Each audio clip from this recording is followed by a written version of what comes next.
ಎಲ್ಲಾ ಕಷ್ಟನೂ ತಮ್ಮ ಲೈಫಲ್ಲೇ ಬಂದಿದೆ. ಅವರ ಮೈಂಡ್ ಮತ್ತೆ ಮನಸ್ಸು ಎರಡೂನು ಬ್ಲಾಕ್ ಆಗಿದೆ. ಬೇಕಾದಾಗ ದುಡ್ಡನ್ನ ಸಹ ಕೊಟ್ಟಿದ್ದೀರಾ. ಗಿಲ್ಟ್ ಅವ್ರಿಗೆ ಇವತ್ತಿಗೂ ಕಾಡ್ತಾ ಇದೆ.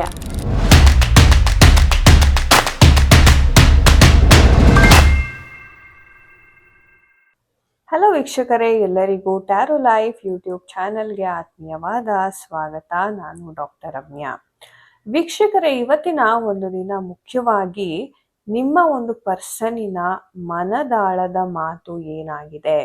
ಸೊ ಈ ಒಂದು ಪರ್ಸನ್ ನಿಮ್ಮ ಲೈಫಲ್ಲಿ ಇರ್ತಕ್ಕಂತಹ ಒಂದು ಕರೆಂಟ್ ಪಾರ್ಟ್ನರ್ ಆಗಿರ್ಬೋದು, ಅಥವಾ ನೀವೇನಾದ್ರೂ ಮದುವೆಗೆ ಪ್ರಪೋಸಲ್ ನೋಡಕ್ ಹೋದಾಗ ಆ ಒಂದು ವ್ಯಕ್ತಿಯ ಒಂದು ಭಾವನೆ ಸಹ ಇದು ಆಗಿರ್ಬೋದು.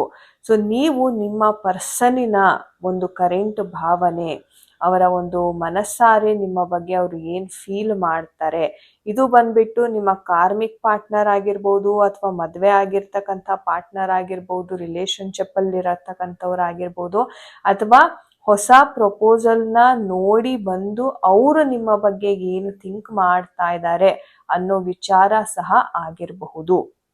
ಸೊ ಇದು ಎಲ್ಲಾ ವಿಚಾರಕ್ಕೂ ಈ ಒಂದು ರೀಡಿಂಗ್ ಅನ್ವಯಿಸುತ್ತೆ ಅಂತಾನೆ ಹೇಳ್ಬೋದು ವೀಕ್ಷಕರೇ.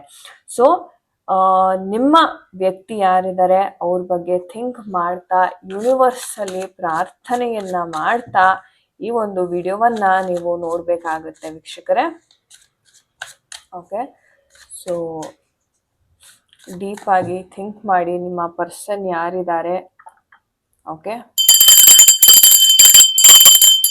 ಸೊ ನಿಮ್ಮ ಪರ್ಸನ್ ಯಾರಿದ್ದಾರೆ ಡೀಪ್ ಆಗಿ ಥಿಂಕ್ ಮಾಡ್ಕೋತಾ ಅವರು ನಿಮ್ಮ ಬಗ್ಗೆ ಯಾವ ಒಂದು ಭಾವನೆಯನ್ನ ಹೊಂದಿದ್ದಾರೆ. ಸೊ ನೀವು ರೀಸೆಂಟ್ ಆಗಿ ಯಾವ್ದಾದ್ರು ಮದುವೆ ಪ್ರಪೋಸಲ್ ಸಹ ನೋಡ್ಕೊಂಡು ಬಂದಿರಬಹುದು, ಆ ವ್ಯಕ್ತಿ ಸಹ ಆಗಿರಬಹುದು.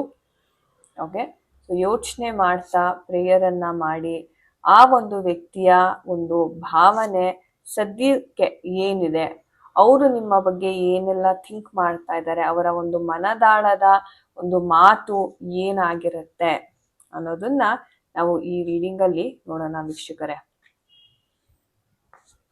Okay, so and bottom of the deck we have the 6 of Cups energy. So no doubt ಈ ಒಂದು ವ್ಯಕ್ತಿಯನ್ನ ನೀವು ತುಂಬಾ ಇಷ್ಟಪಡ್ತೀರಾ ಅಂತಾನೆ ಹೇಳ್ಬೋದು. ಸೊ ಈ ಒಂದು ವ್ಯಕ್ತಿ ನಿಮ್ಮ ಲೈಫಿಗೆ ಬಂದ ನಂತರ ಸುಮಾರು ಬದಲಾವಣೆ, ಚೇಂಜಸ್ ಅಂತಕ್ಕಂಥದ್ದು ಸಹ ಆಗಿದೆ ಅಂತಾನು ಹೇಳ್ಬಹುದು.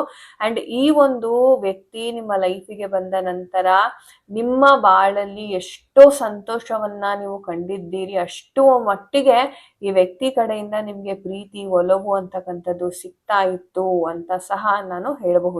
ಸೊ ತುಂಬಾನೇ ಒಂದು ಪಾಸಿಟಿವ್ ಚೇಂಜಸ್ ಅಂತಕ್ಕಂಥದ್ದು ಆಗಿದೆ ಈ ಒಂದು ವ್ಯಕ್ತಿ ಕಡೆಯಿಂದ. ಆದರೆ ಸದ್ಯದ ಒಂದು ಪರಿಸ್ಥಿತಿ ನೋಡುವಾಗ ನೋಡಿ, ಈ ಒಂದು ವ್ಯಕ್ತಿಗೆ ಯಾವುದ್ರ ಮೇಲೂ ಆಸಕ್ತಿ ಇಲ್ಲ. ಅಂದ್ರೆ ಆ ಪ್ರೀತಿಯ ಒಂದು ಒಲವು ಏನಿತ್ತು ಸ್ಟಾರ್ಟಿಂಗ್ ಅಲ್ಲಿ, ಆ ಇಂಟ್ರೆಸ್ಟ್ ಅಂತಕ್ಕಂಥದ್ದು ಈ ವ್ಯಕ್ತಿಗೆ ಸಿಗ್ತಾ ಇಲ್ಲ. ಸೊ ಒಂದ್ ರೀತಿ ಹೇಳ್ಬೇಕು ಅಂದ್ರೆ ತುಂಬಾ ಸ್ಯಾಡ್ ಆಗಿದ್ದಾರೆ, ತುಂಬಾ ಉದಾಸೀನವಾಗಿದ್ದಾರೆ. ಎಲ್ಲಾ ಕಷ್ಟನೂ ತಮ್ಮ ಲೈಫಲ್ಲೇ ಬಂದಿದೆ ಅನ್ನುವಂತ ಒಂದು ಜಿಗುಪ್ಸೆ ಅಂತಕ್ಕಂಥದ್ದು ಇವ್ರಿಗೆ ಕಾಡ್ತಾ ಇದೆ ಅಂತಾನೆ ಹೇಳ್ಬೋದು. ಅದಕ್ಕೆ ನೋಡಿ, ಈ ಒಂದು ಪರ್ಸನ್ ಕಡೆಯಿಂದ ನಿಮ್ಗೆ ಯಾವುದೇ ರೀತಿಯ ಒಂದು ಸರಿಯಾಗಿ ರಿಪ್ಲೈ, ಮೆಸೇಜಸ್ ಅಂತಕ್ಕಂಥದ್ದು ಬರ್ತಾ ಇಲ್ಲ. ಕಾರಣ ಇಷ್ಟೇ, ಈ ವ್ಯಕ್ತಿ ಎಮೋಷನಲಿ ಅವೈಲಬಲ್ ಇಲ್ಲ ಅಂತಾನೆ ಹೇಳ್ಬೋದು ವೀಕ್ಷಕರೇ. ಹಾಗೆ ಇನ್ನೊಂದು ಪರಿಸ್ಥಿತಿ ಏನ್ ಬೇಕಂದ್ರೆ ನೋಡಿ, ಎಷ್ಟೋ ಜನಕ್ಕೆ ಈ ಒಂದು ವ್ಯಕ್ತಿ ಬ್ಲಾಕ್ ಸಹ ಮಾಡಿರ್ತಾರೆ. ಅಂದ್ರೆ ಯಾವುದೇ ರೀತಿಯ ಒಂದು ಸಂಪರ್ಕ ಅಂತಕ್ಕಂಥದ್ದು ಇರೋದಿಲ್ಲ ಈ ಒಂದು ವ್ಯಕ್ತಿ ಜೊತೆ ನಿಮ್ಗೆ, ಅಥವಾ ಸರಿಯಾಗಿ ರೆಸ್ಪಾಂಡ್ ಮಾಡದೇ ಇರೋದು, ಅಥವಾ ನೀವು ಪದೇ ಅವ್ರನ್ನ ನೆನ್ಪಿಸ್ಕೋತಾ ಇರ್ತೀರಾ. ಅವ್ರು ಒಮ್ಮೆ ಮಾತಾಡಿದ್ರೆ ಸಾಕು ಅಂತ ನೀವು ಅನ್ಕೋತಾ ಇರ್ತೀರಾ. ಆದ್ರೂನು ಅವರ ಒಂದು ಪರಿಸ್ಥಿತಿ ಇವಾಗ ಹೇಗಿದೆ ಅಂತಂದ್ರೆ, ಯಾವುದೇ ಒಂದು ಎಮೋಷನ್ಸ್ ಆಗಿರ್ಬೋದು, ಅಥವಾ ಯಾವುದೇ ಒಂದು ಪರಿಸ್ಥಿತಿನ ಅರ್ಥ ಮಾಡ್ಕೊಳ್ಳೋ ಅಂತ ಪೊಸಿಷನ್ ಅಲ್ಲಿ ಈ ಒಂದು ವ್ಯಕ್ತಿ ಇಲ್ಲ. ಅಂಡ್ ಇವ್ರಿಗೆ ಹೇಗಾಗಿದೆ ಅಂತಂದ್ರೆ, ನನಗೆ ಈ ಒಂದು ಲೈಫೇ ಬೇಡ ಅನ್ನುವಷ್ಟು ಒಂದು ಡಿಪ್ರೆಷನ್ ಅಲ್ಲಿ ಇರ್ತಕ್ಕಂಥದ್ದು ಇದೆ. ಸೊ ನಿಮ್ ಕಡೆಯಿಂದ ನೀವು ಏನೆಲ್ಲ ಪ್ರಯತ್ನವನ್ನ ಮಾಡ್ತಿದ್ದೀರಾ, ಅಥವಾ ಈ ವ್ಯಕ್ತಿಗೆ ಎಮೋಷನಲಿ ಹೆಲ್ಪ್ ಮಾಡ್ಬೇಕು, ಅಥವಾ ಏನು ನಡೀತಾ ಇದೆ ಅವರ ಜೀವನದಲ್ಲಿ ಅಂತ ತಿಳ್ಕೊಳಕ್ಕೆ ನೀವು ತುಂಬಾನೇ ಪ್ರಯತ್ನವನ್ನ ಸಹ ಮಾಡ್ತಾ ಇದ್ದೀರಾ. ನೀವು ತುಂಬಾ ರೆಸ್ಪಾನ್ಸಿಬಿಲಿಟಿಯನ್ನ ತಗೋತಾ ಇದ್ದೀರಾ.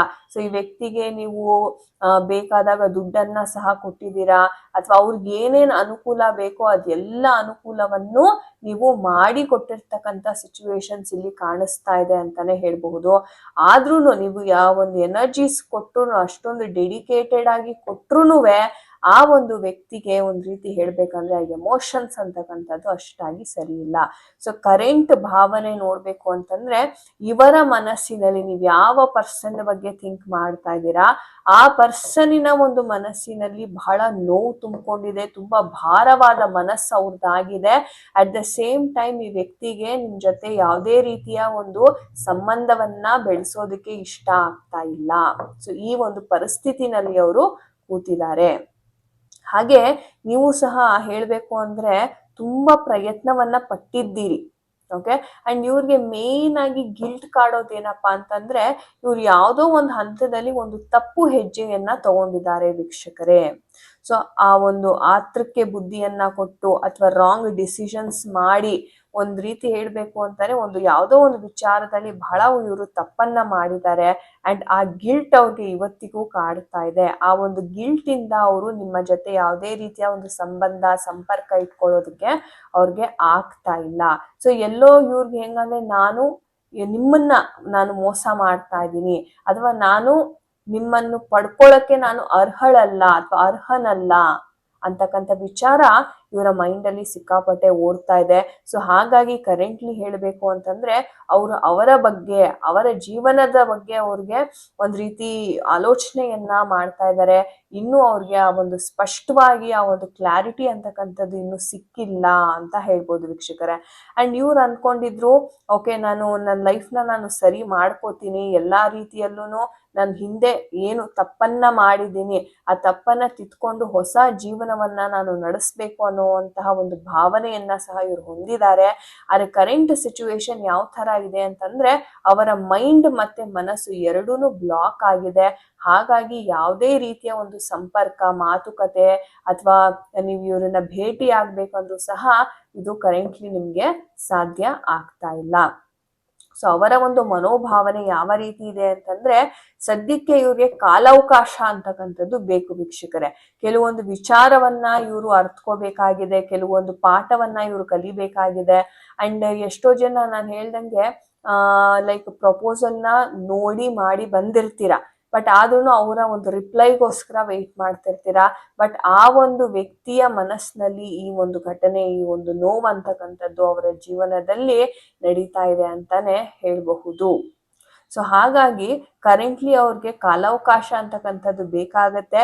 ಸದ್ಯದಲ್ಲಿ ನಿಯರ್ ಫ್ಯೂಚರ್ ಅಲ್ಲಿ ಯಾವುದೇ ರೀತಿಯ ಒಂದು ಅಪ್ಡೇಟ್ ಅಂತಕ್ಕಂಥದ್ದು ಇವರು ಕೊಡೋದಕ್ಕೆ ರೆಡಿ ಇಲ್ಲ, ಯಾಕಂದ್ರೆ ಅವರೇ ಕನ್ಫ್ಯೂಷನ್ ಸ್ಟೇಟ್ ಅಲ್ಲಿ ಇದ್ದಾರೆ. ಸೊ ಹಾಗಾಗಿ ಅವ್ರಿಗೆ ಯಾವುದೇ ವಿಚಾರದಲ್ಲಿ ಡಿಸಿಷನ್ ತಗೊಳಕ್ಕೆ ಆಗ್ತಾ ಇಲ್ಲ. ಸೊ ಕರೆಂಟ್ ಸಿಚುವೇಶನ್ ಹೇಗಿದೆ ಅಂತಂದ್ರೆ ಇವ್ರಿಗೆ ಒಂದು ದಾರಿ, ಯಾರಾದ್ರೂ ಬಂದು ಒಂದು ದಾರಿ ತೋರಿಸ್ಬೇಕಾಗಿದೆ ಅಥವಾ ಏನಾದ್ರೂ ಒಂದು ಮಾರ್ಗದರ್ಶನವನ್ನ ತೋರಿಸಿದ್ರೆ ಇವರು ಒಂದ್ ರೀತಿ ಚೇತರಿಸ್ಕೊಳ್ಳುವಂತ ಅವಕಾಶಗಳಿರುತ್ತೆ. ಇಲ್ಲ ಅಂತಂದ್ರೆ ಇವ್ರಿಗೆ ತುಂಬಾ ಅಂದ್ರೆ ತುಂಬಾ ಸಮಯವನ್ನ ತಗೊಳುತ್ತೆ. ಅಂಡ್ ತುಂಬಾ ದೊಡ್ಡ ಒಂದು ಸಂಕಷ್ಟಕ್ಕೆ ಇವರು ಸಿಕ್ಕಾಕೊಂಡಿರೋದ್ರಿಂದ ನೋಡೋಣ ನಮ್ಮ ಏಂಜಲ್ಸ್ ಏನ್ ಹೇಳ್ತಾರೆ. ವೆಯ್ಟ್ ಮಾಡಿ ಅಂತ ಹೇಳ್ತಾ ಇದ್ದಾರೆ ಅಫ್ಕೋರ್ಸ್.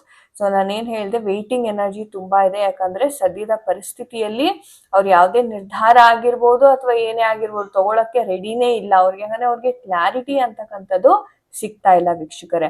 ಸೊ ವೆಯ್ಟ್ ಮಾಡಿ. ಅಂಡ್ ಅಬಂಡೆನ್ಸ್ ಅಂತ ಸಹ ಹೇಳ್ತಾ ಇದ್ದಾರೆ ಏಂಜಲ್ಸ್. ಅಂದ್ರೆ ಪಾಸಿಟಿವ್ ಆಗಿ ಈ ಪರಿವರ್ತನೆ ಅಂತಕ್ಕಂಥದ್ದು ಅವರಲ್ಲಿ ಬರ್ತಾ ಇದೆ.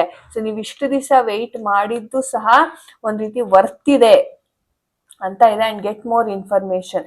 ಸೊ ಒಂದ್ ರೀತಿ ಹೇಳ್ಬೇಕಂದ್ರೆ ಇವರ ಪರಿಸ್ಥಿತಿಗೆ ಏನು ಕಾರಣ ಅಥವಾ ಇವ್ರನ್ನ ಹೇಗೆ ನಾನು ಈ ಒಂದು ಪರಿಸ್ಥಿತಿಯಿಂದ ಹೊರಗಡೆ ತಗೊಂಡ್ ಬಂದ್ಬೋದು, ಹೇಗೆ ಇವರನ್ನ ನಾನು ಕನ್ವಿನ್ಸ್ ಮಾಡ್ಬೋದು, ಇದ್ರ ಕಡೆ ನೀವು ಗಮನವನ್ನ ಕೊಡ್ಬೇಕಾಗುತ್ತೆ ವೀಕ್ಷಕರೇ. ಅಂಡ್ ತುಂಬಾ ತಾಳ್ಮೆಯಿಂದ ವೆಯ್ಟ್ ಮಾಡಿ. ಯಾವುದೇ ರೀತಿ ತುಂಬಾ ಅರ್ಜೆಂಟ್ ಆಗಿ ಯಾವುದೇ ಒಂದು ಕೆಲಸವನ್ನ ಮಾಡ್ಲಿಕ್ಕೆ ಹೋಗ್ಬೇಡಿ. ಸದ್ಯದ ಒಂದು ಪರಿಸ್ಥಿತಿ ತುಂಬಾನೇ ಒಂದ್ ರೀತಿ ವೆಯ್ಟಿಂಗ್ ಅಥವಾ ಕ್ರಿಟಿಕಲ್ ಆಗಿದೆ ಅನ್ಬೋದು. ಬಟ್ ಅಬಂಡೆನ್ಸ್ ಕಾರ್ಡ್ ಬಂದಿರೋದ್ರಿಂದ ಖಂಡಿತ ಇವರು ಈ ಒಂದು ಸಿಚುವೇಶನ್ ಇಂದ ಹೊರಗಡೆ ಬರ್ತಾರೆ. ಬಂದ ನಂತರ ಅವ್ರಿಗೆ ಒಂದ್ ರೀತಿ ಜ್ಞಾನೋದಯ ಅಂತಕ್ಕಂಥದ್ದಾಗುತ್ತೆ. ಸೊ ಅದಾದ ಮೇಲೆ ನಿಮ್ಗೆ ಒಂದ್ ರೀತಿ ಸಕ್ಸಸ್ ಅಂತಕ್ಕಂಥದ್ದು ಈ ಒಂದು ಸಿಚುವೇಶನ್ ಅಲ್ಲಿ ನೀವು ನೋಡ್ಲಿಕ್ಕೆ ಸಾಧ್ಯ ವೀಕ್ಷಕರೇ. ಸೊ ಒಳ್ಳೇದಾಗ್ಲಿ. ಸೊ ವೀಕ್ಷಕರೇ, ಇದಾಗಿತ್ತು ಇವತ್ತಿನ ಒಂದು ರೀಡಿಂಗ್. ಐ ಹೋಪ್ ನಿಮಗೆ ಈ ಒಂದು ರೀಡಿಂಗ್ ಇಷ್ಟ ಆಗಿದೆ ಅಂತ ಅನ್ಕೋತೀನಿ. ಅಂಡ್ ಯಾರಿಗೆಲ್ಲ ಪರ್ಸನಲ್ ರೀಡಿಂಗಿನ ಅವಶ್ಯಕತೆ ಇದೆ, ಡಿಸ್ಕ್ರಿಪ್ಷನ್ ಬಾಕ್ಸ್ ಅಥವಾ ಸ್ಕ್ರೀನ್ ಮೇಲೆ ಕೊಟ್ಟಿರ್ತಕ್ಕಂಥ ನಂಬರ್ಗೆ ವಾಟ್ಸಪ್ ಮಾಡಿ ನಿಮ್ಮ ಪರ್ಸನಲ್ ಸ್ಲಾಟ್ಸ್ ಅಂತಕ್ಕಂಥದ್ದನ್ನ ನೀವು ಬುಕ್ ಮಾಡ್ಕೋಬಹುದಾಗಿದೆ. ಅಂಡ್ ಯಾರಿಗೆಲ್ಲ ಟ್ಯಾರೋ ಕೋರ್ಸ್ ಆಗಿರ್ಬೋದು, ಮಾಕಾಲಿ ಹೀಲಿಂಗ್ ಕೋರ್ಸಸ್ ಆಗಿರ್ಬೋದು, ಯಾವುದೇ ಒಂದು ಕೋರ್ಸ್ನ ಮಾಡ್ಕೋಬೇಕಂದ್ರೂ ಸಹ ನೀವು ಸಂಪರ್ಕ ಮಾಡ್ಬೋದು. So thank you so much ಯಾರೆಲ್ಲ ವಿಡಿಯೋವನ್ನ ಇಲ್ಲಿ ತನಕ ನೋಡಿದೀರಾ. ಮತ್ತೊಮ್ಮೆ ಇಂಟ್ರೆಸ್ಟಿಂಗ್ ಆದ ವಿಡಿಯೋ ಒಂದಿಗೆ ಮತ್ತೆ ನಿಮ್ಮನ್ನೆಲ್ಲರನ್ನ ನಾನು ಭೇಟಿ ಮಾಡ್ತೇನೆ. ಹರೇ ಕೃಷ್ಣ ಎವ್ರಿವನ್.